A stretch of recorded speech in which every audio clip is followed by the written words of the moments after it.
that they're a little overdone. Hi, I'm George the Antique Nomad. Come with me as I wander the country in search of valuable vintage, amazing antiques, and cool collectibles.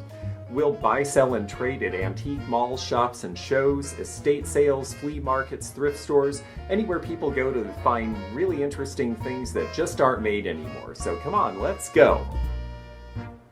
Well, down the road in Aurora is our next stop. I think this is stop number 4 or 5. How sweet the sow. How sweet the sow, oh brother. Yes, well, I like that they bring it behind a fire engine. We have seen license plates from people from every adjoining state, which is not terribly surprising because it's Friday and that's who can get here the fastest. I didn't get to see this field last year. We're going to give it a shot. They say antiques, and look, they've even got the old market baskets from the 1940s and 50s for you to carry around. I suspect that's for sale, and those usually are expensive now, so we'll see what the price is.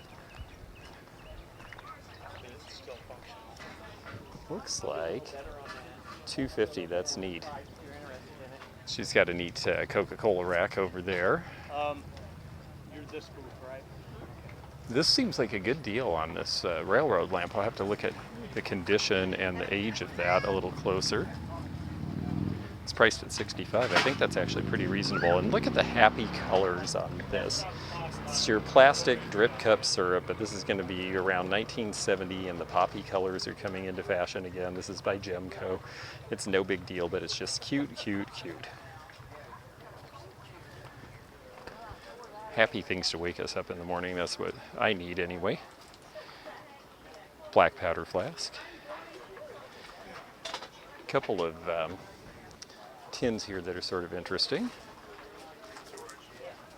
I like the record stand. It's an Empress Remco. Yeah. It says plug in here. It's got, that's a toy. Interesting. I'm not sure. I'm going to look at that.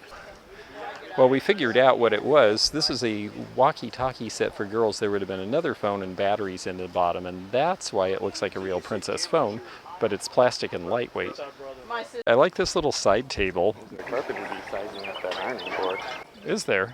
Well, it was zooming around, checking out the Oh, what yes. has suddenly appeared, and it's Yeah, all of a its, sudden, parking the carpenter bees are like, hey, wow, leave that here. They're big old bell for $2 1/4, which is not a bad price at all, but you'd have to build a stand for it. I like the phone sign. We'll find out about that. Well, that's a good-looking lion head. And a chainsaw bear, probably from the 90s. He's cracked with age. Molson Canadian sign. Bunch of old gauges and horns and kind of neat stuff.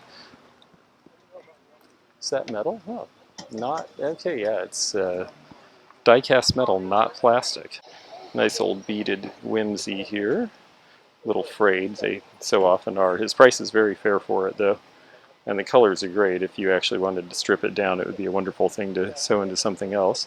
This little reticule seems to be in reasonable shape. I haven't had the best luck with these bugle bead style ones, but I like it, and it's $30. I think the red and black is convincing me, maybe, if I think I can get the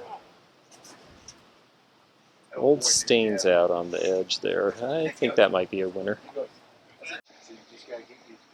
Old Santa Claus chocolate mold for $30 is a very fair price.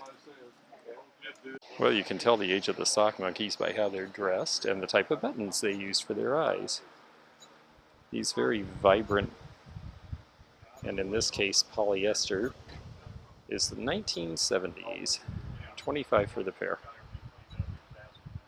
This is considerably older. Around 1930, a company called Snufarette made a bunch of heavy semi-porcelain ashtrays like hotelware or cafeware, and they'll say Snufarette.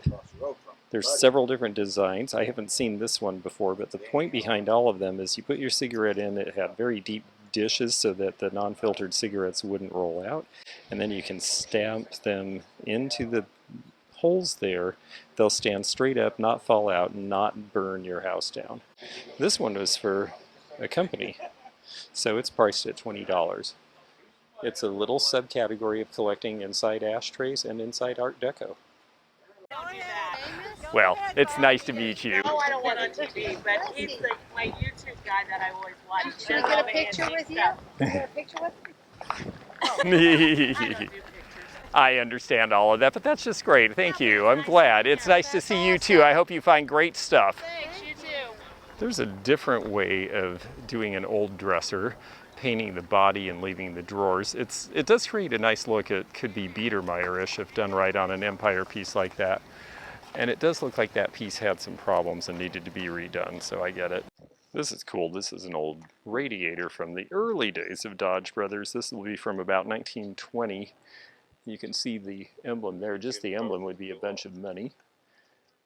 It would need to be in better shape, but it's still cool. And you know, these ones that are like this are great for hanging and decoration, and people are doing all sorts of crazy things with them, making them into their stuff, so someone will like that. Mermaid with dolphins is cool.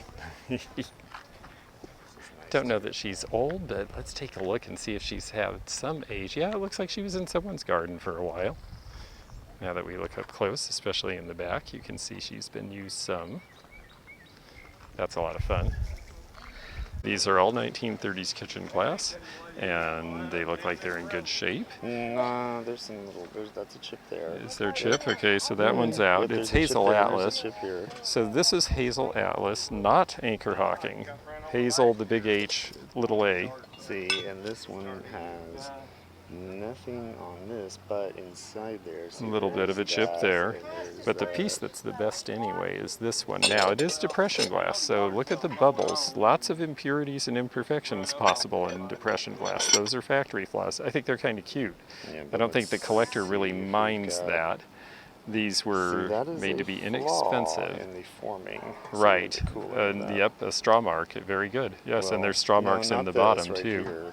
See sort of how it's like liquid. See where the liquid sort of ran together and made the.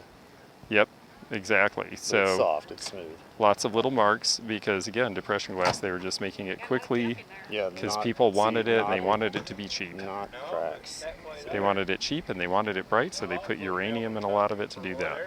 This gal is the preacher's daughter on Instagram, by the way, so you can follow her. She does the Nashville Flea Market and other stuff as well. And I am very glad to have met her. Oh, here's these. People love these. I'm going to see how much these are. They seem to be very popular now. Those are kind of cute. Look. PY, yeah. See, and UCAGCO. PY and UCAGCO are the same thing for certain items PY made for the UCAGCO label, and they're $8 for the pair.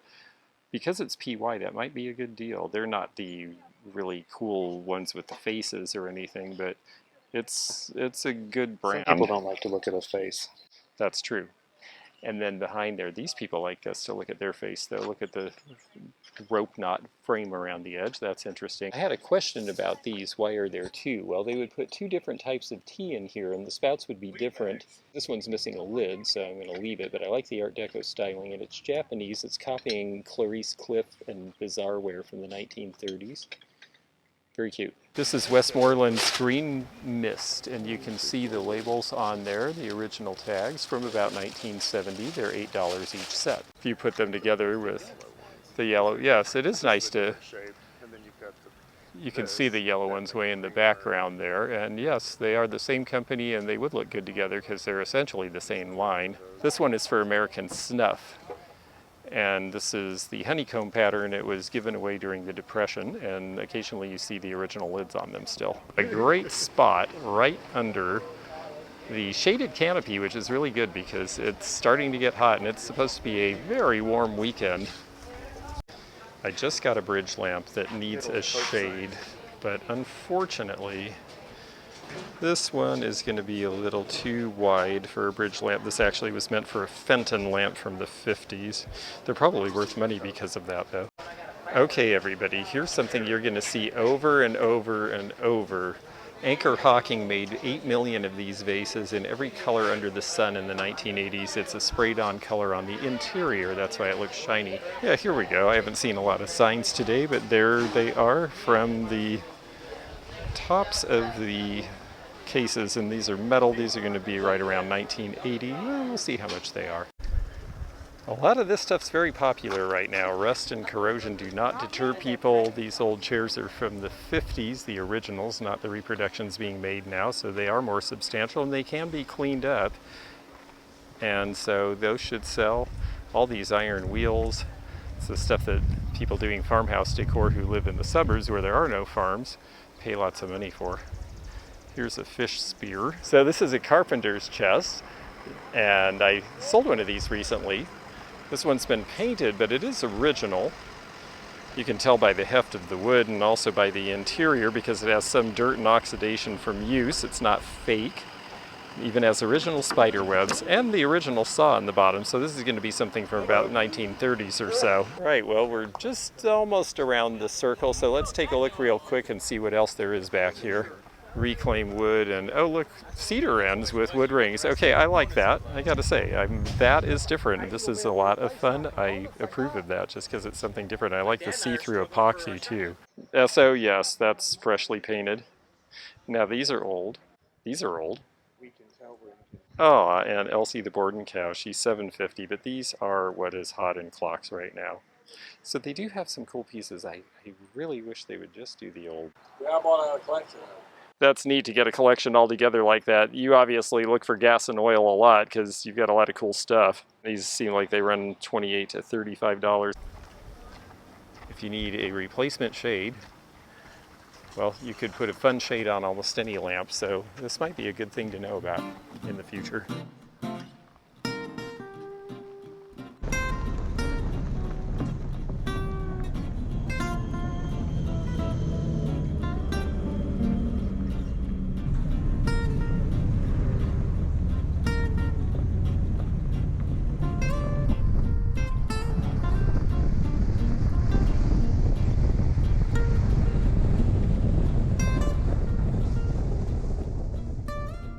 So there's a bunch of storage lockers. I imagine people keep things in them and then bring them out for the sale each year.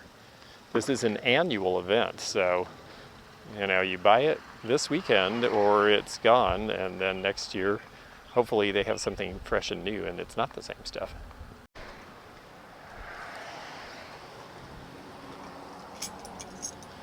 Plastic psychedelic colored tambourine. Made in somewhere we will never know. Made in somewhere we'll never know. Yep. It's pretty cool, orange. Yeah, I like it. This is a kitchen-made cake tin. These were made about 1980. If you look at the set of Family Ties, perhaps, or one of the myriad of family shows from the early 80s, I believe you will see this on the set because they were just ubiquitous. Light and fluffy. And they have an old look, and now they look really beaten in age sometimes like this one, but don't be confused. They were pretending that it was 1930s style. It is not from the 30s. Now here's a compact with a gold and gold on black. Let's see how this goes. Oh, thank you. Can you open that? I could hold something. We both have one hand. Okay, you got it. Very nice, thank you. Yes, that's a nice little compact. If that's inexpensive enough, I'll get it, because people like these again. It's so cool that people are into these again. Sleigh bed, that's new. These big planter things, yeah, they're great. I mean, they're new, but they're based on, yeah, they're based on old ones that were half circles, and they're really cool. Silverton script, issued by the Silverton, Oregon American Legion, secured by school warrants, redeemable on or before 1934. Now, this is interesting. I'm from the Northwest. Silverton was one of the towns that during the Depression, when credit was really hard to get, came up with its own script so that its businesses and its local residents could continue to trade with each other during a time of great shortage, including shortage of cash, because the mints were producing practically nothing because the economy was bad. That's a good one. This one is pretty, yes. This is also 1930s. The Charm of Color, Putnam Dyes. Putnam dye stuff is fairly common, but to be honest, I haven't seen this particular peacock. It's got all the advertising. You can tell the patent number is right before 1940. It's easy to look up patent numbers and get approximate dates of when things were made.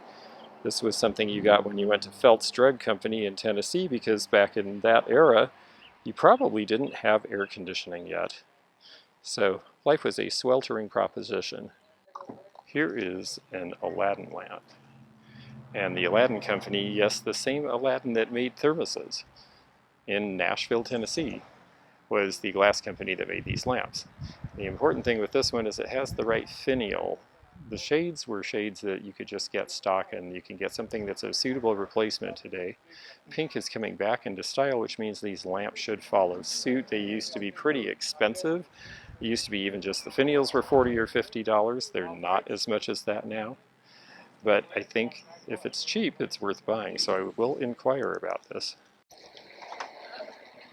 This is going to take a scrub here. It's an old midget sharpener, and it's definitely got a lot of marks, but I think Mother's Mag wheel polish will get that off because they're pencil marks. It's a lot like any graphite mark or a mark from a steel fork on a plate or a mark on a metal wheel, so that's why it works. A Tale of Two Madonnas. Are they both Hager? On the right. Oh, that one is actually Hull pottery because the A, yeah, let me show you why. The A has, yeah, the A has a line that goes through past it. That's Hull. And this one is going to be Hager, and it's marked. A lot of companies made very similar pieces in that period of time. I don't really have any rotary phones right now. Let's see how bad these are. They need cleaning. This doesn't look like it's cracked. It just needs washing from bad storage, but it's got the old metal dial, but there's something missing from the middle, so that one's out. This one's a little bruised along the edges. Now, black's easier to restore than some other colors, but that does detract. Does the dial work well? It does, all the way to 0. How does the plug look? It's the old-fashioned plug. It can be rewired. They took it right out of the wall where it was installed directly. So it couldn't be a lot of money because the overall condition isn't great. The lamp is sort of fun, but you know what I like even better is the table underneath it. It's a very 80s style. It's not. I wonder if it's fixable or if it's a lacquer that couldn't be dealt with. Ah, here you go. This is where you take letters and you make witty things and man cave sayings and all sorts of slogans, and there's everything from dollar and cent signs to every letter in various sizes in various materials, although mainly plastics. A lot of this looks like 1970s or even 80s, but people have a lot of fun using this and repurposing it, so this would be worth getting a whole bunch of if you were going to do a bunch of shows and take them show to show and sell them to people. You would definitely make money. Very funny. There is an interesting big pile of stuff here, and I definitely see some things I like. So a lot of it is old antique stock or store stock. Cool. Thank you. That is very good to know. I really like church lamps. I know you think the uses are limited, but these always sell, especially in these smaller sizes. I think I'm going to get a few. Well, a place that we and Fatbird Finds always like to haunt is the Shed in Paducah, Kentucky. The people who used to own the Shed now have this place in Draftonville. We are going to come on in and see what it's like. We just went through the yard sale part and bought some cool things out here. In fact, a bunch of cool stuff over there. Did really well in that spot, so we're going to see what she's got inside the store. It's been restored and nicely done. It's $24.99. It's a 5-cent slot. More people could afford to play a 5-cent slot, and so these were more popular in the day. And some really beautiful pieces in here, and this is a nice store. This seems like a real antique and primitive venue. It's priced at $85. I know there was a time that an umbrella stand would have sold for quite a bit more. So let's check the condition and see if there's a mark. Part of me thinks that it's worth getting and putting $175 on, but I just bought a whole lot of big stuff. I'm not so sure about another big piece. These were also a nickel. This looks like a 1920s machine. Lots of places gambling was still illegal. It wasn't until 1931 that Reno legalized gambling, so you played for other reasons before that. And casino meant something else. It was more of a dance hall up until the 1930s when casinos became what we think of them as today. This bronze is really attractive, and it's $3.95. I don't think it's terribly old, but it's really well cast, and I think that's a very fine price if you liked it for decoration. I see a combination of older and newer pieces here. But some of the older pieces are really great. The Ool crock jug is a staple in this area, but that counter, that seed counter, that bin display is really good. I think it's priced around $1,500. They honestly sell for at least that much. They're not easy to find. They date from around 1910. This old workbench, this is something people are really starting to appreciate, and you will see people who do real farmhouse decor rather than painted new stuff or slightly used stuff, using these as tables and kitchen islands, because the old workbenches have such a great look to them, and they date back to 1890s typically, sometimes even earlier. They generally are this big heavy plank construction, so it's like a butcher block. Here is a spice cabinet. We see a lot of these in farm and country areas. That one looks like probably 1940s. It's a little lighter wood than the early ones. And some nice painted furniture. This one on the back appears to have original paint. Two very different things, both of which I like. The Waterford Sea Creatures are really good glass, and the Tennessee license plate in the shape I've never owned. We are going to go into the back room. Now, the back room is primarily furniture and devoted to interiors and furnishings and garden items. Some of them are old. Some of them have a good old look, like this diving bell, although I think that's only 20 or 30 years old. And some of these may even be new, especially some of the garden decor I know are things that can be ordered. This gal looks like she's got some age, though. Quite a hat she's wearing there. And then I really like this. This is a 1950s floor ashtray like you would have seen in a movie theater or that sort of an institution, even a bank back in the day. This fine old table with the nice walnut burl has a rather out of place but fun 1960s resin grape cluster. And then this is a cute little music cabinet. I really like the shield mirror with the beveling. That's going to date right around 1900. Think Spanish-American wartime, patriotic themes come back in. I just like to see people see pieces like this next to newer and more contemporary furniture, because it's a way to coax them into looking at antiques and seeing that you can mix pieces together. And here are two more of these lamps. I am definitely going to take these. It looks like one of them might be a parts lamp. You can see this same dresser in my video from Snohomish, Washington. I had the same exact piece of furniture with the griffins, and I know this is not the same one, but you know, they were made in factories, so they did make more than one. Interesting to see it all the way out here, though. This Epergne, I really like the color. The fittings make it seem maybe early 20th century, very early 20th century, but it is really well done. This color is just a true red in a way that is different than the cranberry, which is what we typically see in Epergnes. So this just has a really sharp look to it. If you like that shade of ruby red, it is right there for you. This should probably sell in the $300 to $500 range. Cranberry glass ones still can sell for even higher than that. I like the rigory around it too, likely made by an American company. They've got some nice oak furniture. This piece, the side-by-side, I always seem to notice those, but I like the big bookcase as well. This is one of these reproduction 1980s, 90s vintage cameo glass lamps, but they're very nicely done. It's just a little more stark. You can see the whiteness of the background. There's just really no variation to it. The older pieces tend to be a little more mottled. The French used a different base, not that pure white. Nice mahogany sleigh bed and the matching dresser there. Those are early 1900s.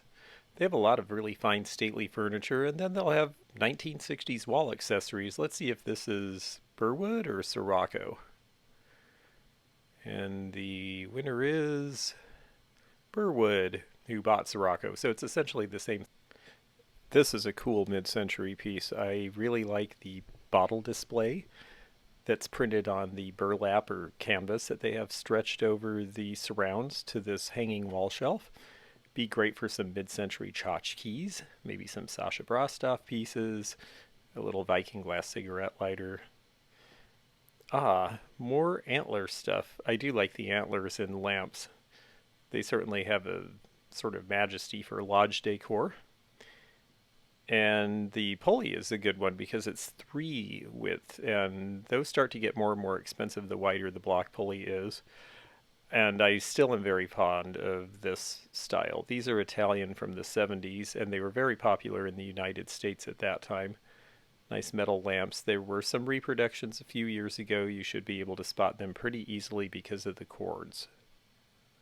they are not worth as much. Now, speaking of reproductions, a lot of this, well, reproduction isn't really a fair word. It's just stuff you can order, and it's mainly garden things, and they're really fun. And I can understand that because garden stuff wears out over time, and you want something that will last for a while and then can be replaced because it's going to get cooked in the sun. I had a viewer tell me she's buying bowling balls instead of those gazing balls because the gazing balls break and bowling balls don't. These are all reproductions too, other than the Pepsi clock, all these jars, and I just think it's good to show you this so that you can spot the difference. Too shiny, too new, the lids have no oxidation, but there are old jars that have color like that look like that, so you do want to learn what the old ones look like if you're out there in a place where you might find some. This enamelware is all very light. This would be a great thing for a pool player or maybe someone who collects posters, but it's an old dowel rack from about 1950 from an old hardware store. I know I'm one of the people saying split up bedroom sets, they're easier to sell by the piece, but this bedroom set is really too nice and too perfectly matched to split because all of the pieces have the same inlay. They were all made to go together and they were done in the 1930s. It's very pretty French style.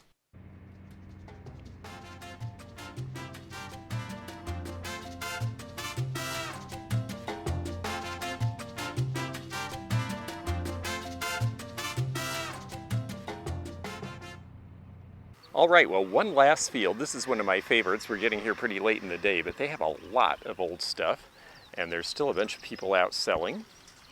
This is a hillside to the east of Hopkinsville, and I come to this one every year because I always find good stuff. So let's see if there's anything left.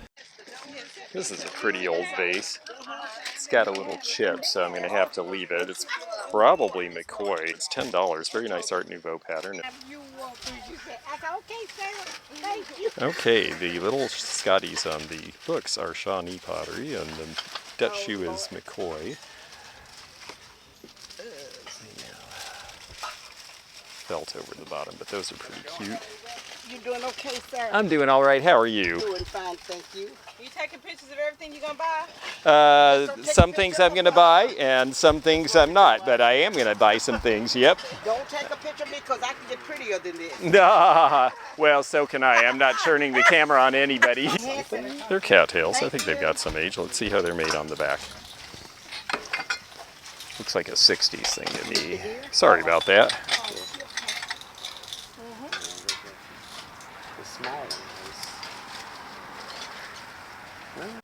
A little bit of cute dresser stuff. I'm always a sucker for these gold trays because they're nice for display, but I think I've got as many as I need right now. 1930s mirror there in the green. Look at the old barber chair. This has a modernist detail to it that could be really fun. You could mount it on some other vase, or you could just swivel around in your house. $50, really not bad. I think it would clean up. This guy's got some nice looking knives. Oh yeah, big little books. Michael Kors, yes. Well, someday I'm sure. Hey, he's got one of these. He's got a CIA. Oh yeah, interesting. Yep, some of these early calculators actually sell for good money. It's true.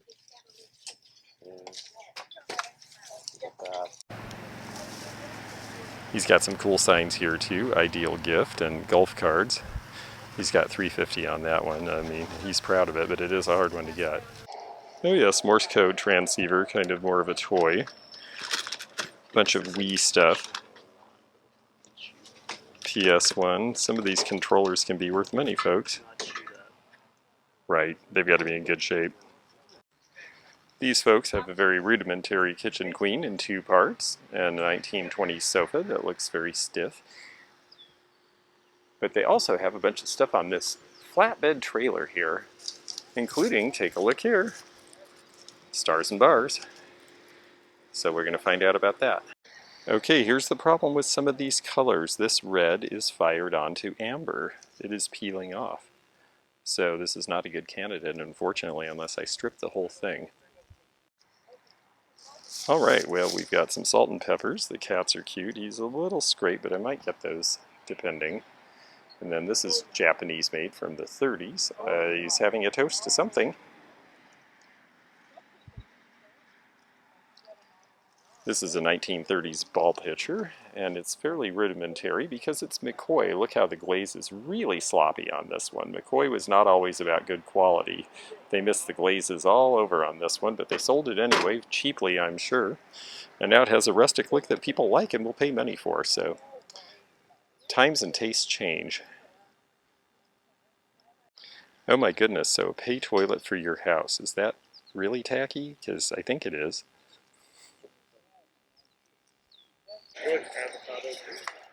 Ooh, that's a good color actually. You know, when you're late in the day, kitchen stuff may be what you get to see, but this is a good one. Needs to be cleaned up a little bit, but Yeah, if it's possible to do, it wouldn't be a bad one. Bike handle on a bell, yeah. Yeah, to make lots of noise at a sports event or something. That's actually pretty clever. just because it was easier to hold on to. Yeah. Yeah, for bringing in cows, I guess. I don't know. This is really cool. It's a big old cast iron cauldron, and I am buying the two skulls inside of it. I realize that, you know, they're a little overdone, but I think that they're really cool looking, and they were $25 for both. Well, the brown vase is Hager from the 80s. It's got the tag right on it. Ah, air popping. Nice to see people going back to that, but those are all newer things.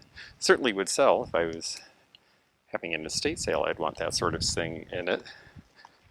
But I don't see a whole lot that's old here. There are these Francoma mugs. I'm going to look at them very quickly. They're the Plainsman pattern in the dark brown. Not a rare or hard to find thing though. Picture frames are just that, so I think we have done it, but this was a lot of fun.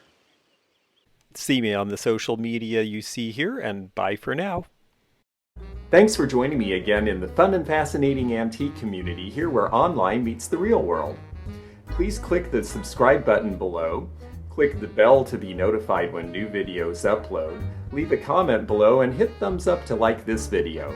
Links to our online social media daily posts and our items for sale are in the description. This is George at the Antique Nomad. Bye for now.